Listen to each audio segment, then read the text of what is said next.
Hello friends. Welcome back to our channel Instrument Calibration. If you are new on this channel, and if you have missed our previous videos, then you can find links in the description box.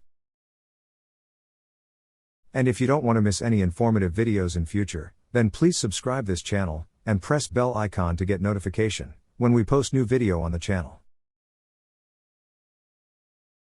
This is a short video on 4 to 20 mA conversion formulas, and its examples.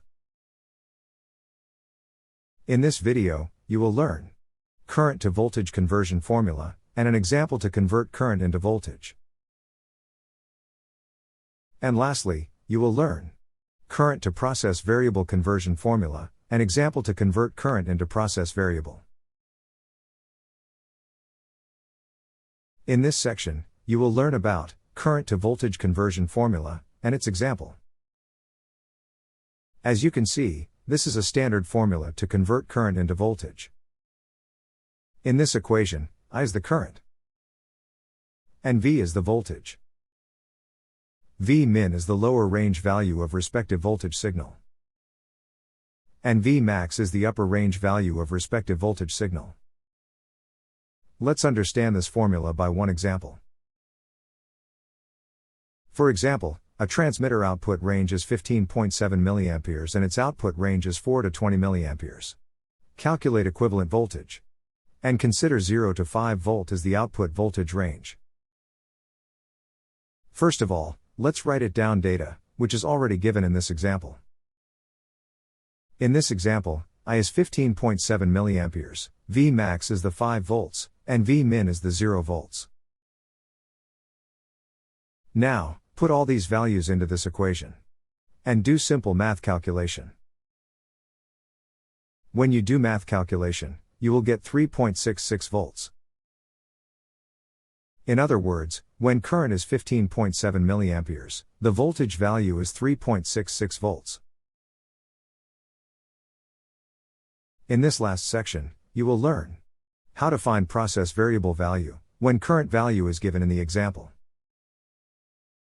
As you can see, this is a standard formula to convert current into process variable. In this equation, I is the current. PV min is the lower range value of respective process variable range. And PV max is the upper range value of respective process variable range. Let's understand this formula by one example. A flow transmitter's output current is 14.5 mA, and its range is 0 to 1,200 cubic meters per hour. In this example, calculate the equivalent flow rate value. First of all, let's write it down data, which is already given in this example. In this example, I is 14.5 mA, PV max is the 1,200 cubic meters per hour, and PV min is the 0 cubic meters per hour. Now, put all these values into this equation. And do simple math calculation. When you do math calculation, you will get 787.5 cubic meters per hour. In other words, when current is 14.5 mA, the process variable value is 787.5 M3 per hour. Thank you friends for watching this video. If you like our content, then please hit like button. It motivates us to make more informative videos like this. And please share this informative video with your friends.